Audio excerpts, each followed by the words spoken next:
Periodismo, porque de verdad la matemática a mí no siempre se me complicó. Y yo creo que como yo, muchas amistades, muchas personas también me lo han dicho. Entonces, por ello, nosotros decidimos invitar al profesor, motivador e investigador en el área de ciencias y la matemática, Aníbal Malger, ¿verdad? Marger, ¿de dónde es el apellido?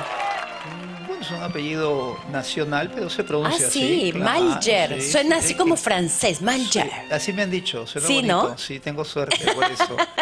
Profesor, buenas tardes y bienvenido al programa. Muy buenas tardes, María Carmen. Es un placer estar en una entrevista contigo nuevamente después de tiempo en otro canal. Muchas gracias por la invitación y te hago un agradecimiento especial por darle un espacio al aprendizaje de la ciencia, de la matemática, que como tú acabas de mencionar y muchos lo dicen, tienen dificultad en el camino, pero muchas veces la dificultad no es porque uno no lo pueda hacer, sino porque a veces hay un error en el proceso. A veces se equivocan los padres y se equivocan los profesores. Sí. Y sobre este tema, encantado de conversar contigo. Muchísimas gracias, profesor, que lo haya mencionado, porque claro, una parte lo hacen los padres, otra parte lo hacen los profesores. Pero si los alumnos están en proceso de aprendizaje, yo creo de que la parte vital ahí es de cómo también un profesor puede explicarle a sus alumnos o qué métodos también utiliza para que sea interesante para ellos, porque sabemos de que las matemáticas a veces hay áreas donde se pueden entender fácilmente y hay otras donde ay, no entra, profesor, de verdad, por más de que nos expliquen una y otra y otra. Y los chicos a veces no se sienten motivados y como que lo ponen de lado, ¿no? Justamente uno de los grandes errores es que la educación a veces en el Perú se confunde. Lo primero que tiene que hacer el colegio y la etapa, digamos, formativa es ir desarrollando en los niños la mayor cantidad de capacidades. No hablamos solo de matemáticas, hablamos de muchas capacidades interpersonales, intrapersonales, porque tenemos muchos chicos que se deprimen hoy en día, por ejemplo, con la pandemia, sí. El hecho de aprender un poco de matemática, etcétera. Y en el camino ir como filtrando de tal manera que aquellos chicos que tienen mayor talento para las matemáticas, obviamente puedan pasar como a ese segundo nivel donde se les puede enseñar una matemática un poco más complicada y sean, pues, obviamente, nuestros próximos ingenieros, nuestros próximos científicos que tanto se necesita en un país como el Perú, donde hay materia prima, pero que no se puede de repente mejorar. El problema es que a veces, los papás quieren acelerar el proceso. Sí. A veces, no, desafortunadamente, los papás a veces quieren que el hijo sea de repente un matemático cuando no tiene las cualidades y se le enseña de repente lo que está fuera de su nivel y lo que causa es obviamente una especie como rechazo, de frustración, ¿no? de rechazo, de apatía, ¿qué es esto?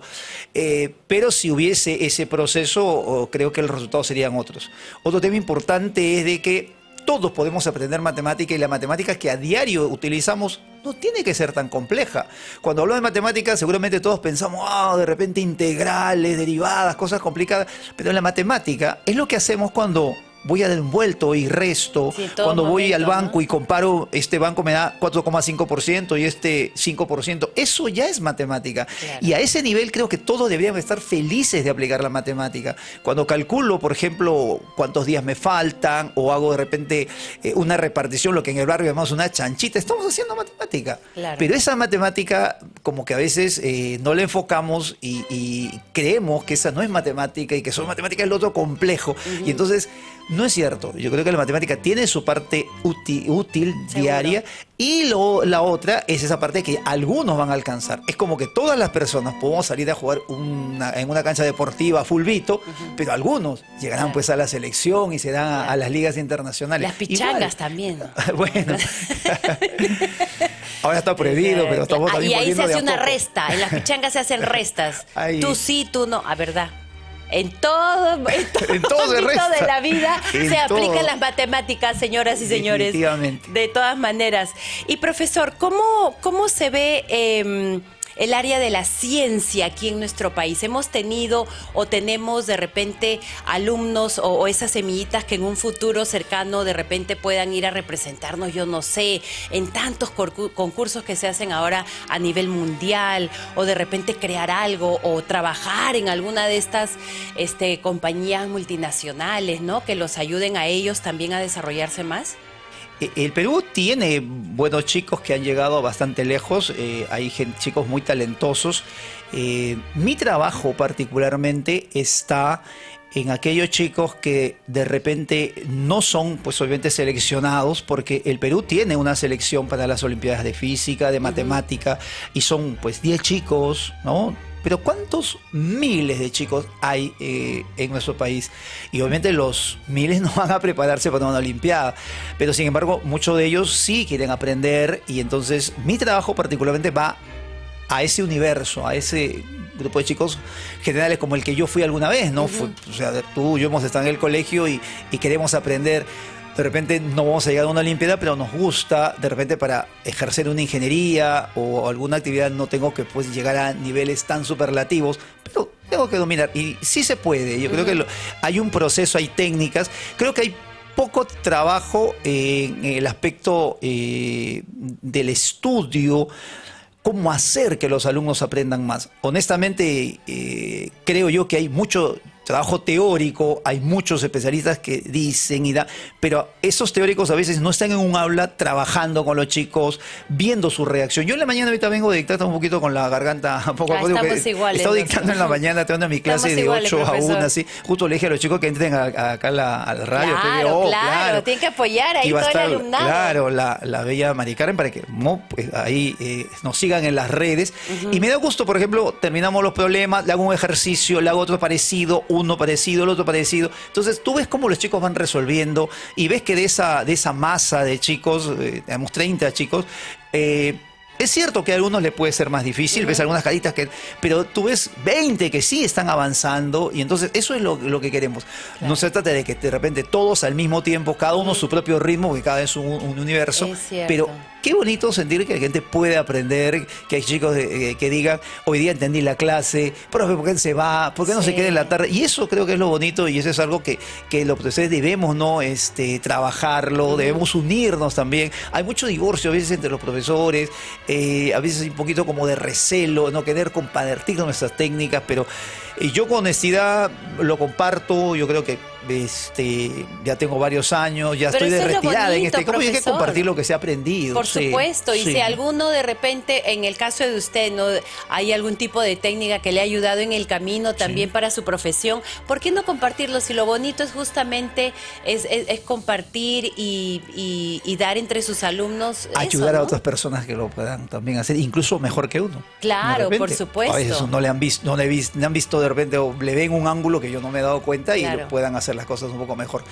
Sí, a lo largo de los años hay una técnica que hemos desarrollado, que hemos puesto el método del andamiaje, que también fue a raíz de una entrevista. Bueno, y me decían, ¿y cómo lo llamamos? Y bueno, consiste en un andamiaje, le dije, porque es algo que habíamos, ¿no? Algunos autores lo mencionan, y bueno, se quedó así, y bueno, se ha hecho un poco popular, y yo siempre ya no a compartir, los comparto con todos los profesores con los que trabajo, y con todos aquellos que también se interesen, porque yo creo que el conocimiento debe, ¿no?, compartirse.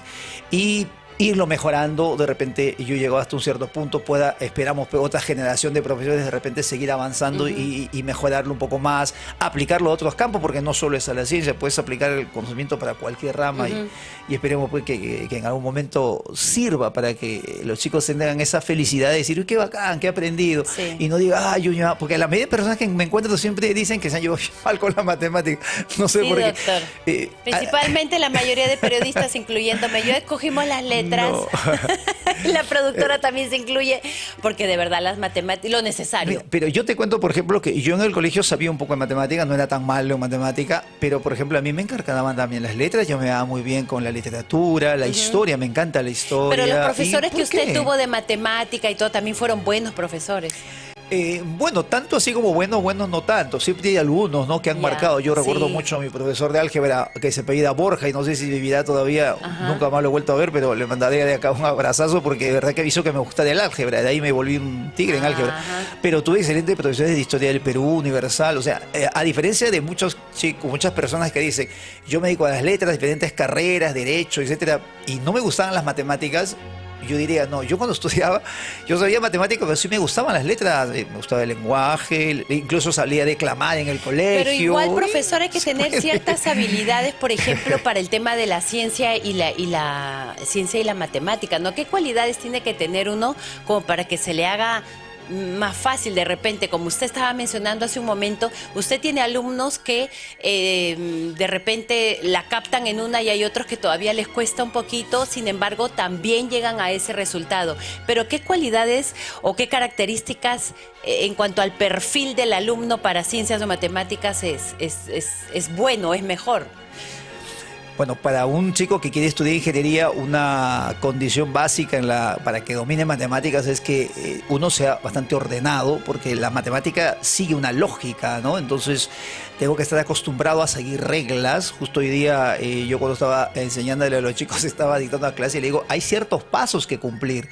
Y yo veo que a veces muchos de los chicos quieren saltearse los pasos, quieren hacerlo muy rápido. Entonces, una condición es, todos los que hemos hecho de matemática, tenemos que hacer un procedimiento. Los profesores en la universidad nos piden que hagamos el desarrollo en la hoja porque quiere... O sea, la ciencia es así ordenada. Entonces, uno es eso. Creo que otra condición es mucho la perseverancia, porque es así como cuando uno quiere bajar de peso, ¿no? Salgo a correr hoy día, pero no voy a volverme delgado. Tengo que hacer un entrenamiento de varios días. Y la matemática también así es un ejercicio, ¿no? Es cuestión de ir practicando y sigo practicando.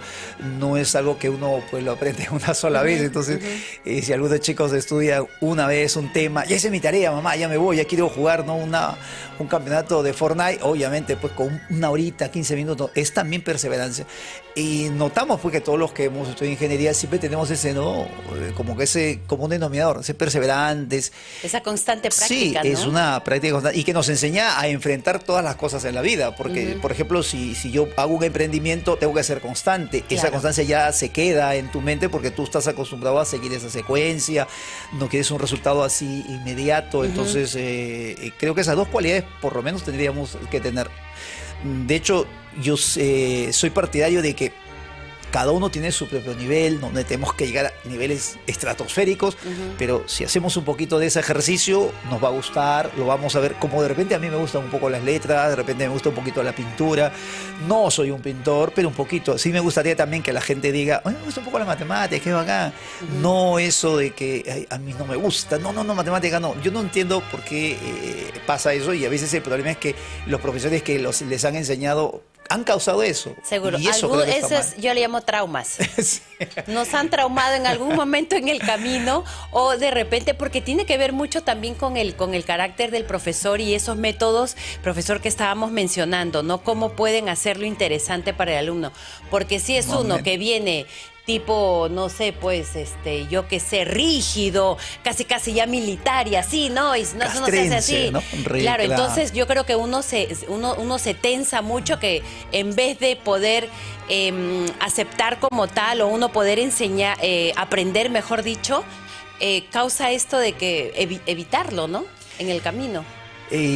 Aquí un tema fundamental, una recomendación creo que para los profesores, y esto digamos no es una idea mía, porque esta idea yo la escuché en una de un encuentro matemático antes de la pandemia, y que venía de un profesor de matemático también de México, Cantoral, y me parece muy acertado. De hecho, lo que uno pone a prueba, que yo lo he intentado, lo he aplicado y me parece correcto, y si tú ves que dando resultado hay que también como que sumar, sí, eso está bien. Es que todo lo que se enseña, sea ciencias o matemáticas, hay que encontrarle una aplicación, pues. O sea, cuando yo encuentro las cosas y no sé para qué me sirve, entonces empiezo a tener esa sensación de que, ¿y esto pues qué hago aquí, no? Pero cuando veo que esto me va sirviendo para una cosa, para otra, entonces uno, ¡uy, qué bonito, esto sirve!, ¿no? A veces yo llevo algunos cursos también para diferentes cosas, y cuando escucho la clase y después me voy al trabajo y comienzo a aplicar, esto sí sirve. Entonces, ese es, creo que como que un objetivo fundamental en el maestro. busca para qué sirve lo que estás enseñando. Y también hay profesores que a veces cuando yo he evaluado a algunos profesores, les he preguntado, y él mismo no sabe para qué sirve el tema, por qué se hace eso, quién lo descubrió. Entonces, de verdad, uno solo repiten. Entonces, al solo repetir y no entender, de hecho, yo en realidad me aburro y transmito mi aburrimiento al alumno. Es importante pues, ¿no? de que uno mismo entienda lo que uno va a enseñar. O sea, el profesor Castillo está desaprobado. Bueno, no lo decimos nosotros, no lo decimos nosotros. Como decía recordado Juan Gabriel, ¿no? Lo que se ve no se pregunta. No se pregunta y tiene toda la razón. Profesor, y los alumnos que quieren estudiar, porque usted hace preparación en la Universidad de Ingeniería. Para la universidad, para ingresar a la Universidad Nacional de Ingeniería. Ok, sí. Entonces, ¿en qué... Ellos graduándose de la Universidad de Ingeniería, ¿en qué ámbitos laborales ellos podrían desarrollarse? Porque a veces dicen, sí, pero si yo estudio eso, ¿en dónde voy a trabajar? ¿Solamente en una empresa que tenga esto? ¿O cuál es el área que abarca la ingeniería para estos chicos que después cuando terminan sus carreras pueden trabajar o solicitar trabajos? Aquí hay dos cosas muy importantes y que a todos los chicos que de repente nos escuchan deberían saber. La primera es que estamos en el siglo XXI donde el mundo ya no es solo Perú, estamos en un mundo globalizado donde tú puedes mandar tus documentos a cualquier empresa del mundo y por lo tanto ya no tenemos que tener pues esa mirada como de repente en mi generación que pensábamos salir a trabajar en Perú. Por un lado tenemos todo el mundo como posibilidad y segundo de que la ingeniería es una de las profesiones que está en constante evolución, constante cambio. Si tú egresas un año, pasan 5 y ya salieron cosas nuevas que tienes que actualizarte. Entonces siempre va a haber espacio para nuevos profesionales, nuevos retos, siempre hay crecimiento. La ingeniería está creciendo, o sea, definitivamente la ciencia, la tecnología está creciendo, se necesitan más profesionales y por lo tanto trabajo hay. El tema es que como en todo hay que ser el mejor, ¿no? Claro. Y bueno, si los chicos... ¿Y dónde se podría encontrar trabajo? O sea, en una fábrica, ¿en qué? Algunas profesiones lo tienen desde los bancos, los ingenieros, por ejemplo, estadísticos, trabajan en el Banco Central de Reserva, ingenieros industriales, economistas, trabajan en ingeniería económica, trabajan en los bancos, las constructoras, las inmobiliarias, los ingenieros civiles, eléctricos, geológicos, porque hay que hacer suelos. Tú vas a hacer una construcción y no es solamente las paredes, sino desde el suelo, la topografía. Empresas como Alicor, por ejemplo, contratan ingeniería de sistemas, las radios, las televisoras, o sea, la ingeniería en realidad muy amplio. En todos lados, tiene razón. Pero obviamente hay que también capacitarse y conocer algunos puntos específicos, ¿no? Entonces eso depende, o sea, creo que siempre le digo a los chicos, uno tiene que entrar a trabajar en algo y conforme uno va encontrando lo que más le gusta, entonces uno se va metiendo por ahí y se empieza a especializar. Pero uno tiene la formación de ingeniería, ¿no? Por ejemplo, yo estudié ingeniería y me he dedicado a la enseñanza y muchos de los criterios que aplico, de hecho, parten de mi formación, ¿no? En ingeniería, ¿no? Como por ejemplo el hecho de poner en práctica las cosas, el de resolver y no teorizar mucho. Entonces, creo que siempre sirve. Pero trabajo, de hecho, hay bastante. Buenísimo. Profesor, muchísimas gracias por haber estado con nosotros. Por favor, si tiene alguna página de YouTube de repente para que lo puedan ubicar y así poder entender alguna de las explicaciones que también se ha podido ver aquí en pantalla de esas ecuaciones y fórmulas que está resolviendo. Gracias por la invitación. Los invito a seguirme en mi canal de YouTube, Física con Aníbal Malger. Es un canal donde atacamos 3 aspectos, lo que es el conocimiento, la enseñanza de la física, que es mi campo principal. También hablamos de motivación, porque no puede haber un aprendizaje si es que la mente no está bien orientada. Incluso hablamos de algunas estrategias para mantener la salud, cómo hacer deporte, porque la mayoría a veces de los chicos o de la gente muy académica a veces descuida mucho el aspecto físico, lo cual no debe ser correcto. Siempre somos cuerpo, mente y alma, así que siempre hay un poquito de todo, pero principalmente no mi canal. También los invito a mi cuenta de TikTok, también tengo, ¿no? Aníbal Malger con TikTok. Tengo poquitos suscriptores, pues, porque obviamente la ciencia no no es muy, no es popular, pues, de hecho, no sé bailar, desafortunadamente. No importa. Tampoco sé contar chistes, ¿no? No pero importa. Les cuento. Pero siempre hay un grupo, ¿verdad? Siempre hay un nicho para todos. Siempre hay personas especiales que se pueden entretener con eso, pero sí, así conversamos un poco sobre diferentes cosas que los chicos van pasando a lo largo pues, de su etapa, ciertos errores que van cometiendo, cositas que no deben hacer y que definitivamente en la etapa pre, al menos cuando uno está en este paso, debe corregir para que en general, cuando ya sea profesional, de hecho le va a ir muy bien. Y de hecho también mis cuentas de Facebook, ¿no? Me encuentras como Aníbal Malyer. Entonces, Aníbal Malyer. Sí, física como Aníbal Malyer en YouTube y Aníbal Malyer en TikTok. Excelente, sí, profesor. Muchísimas gracias por haber estado con nosotros y nosotros también habernos enterado un poquito más de cómo es que funciona todo ese fascinante mundo de la ciencia y la matemática. El gusto ha sido mío. Gracias. Y ahora nos vamos directamente nos vamos hacia San Isidro, ¿verdad? Porque continúa el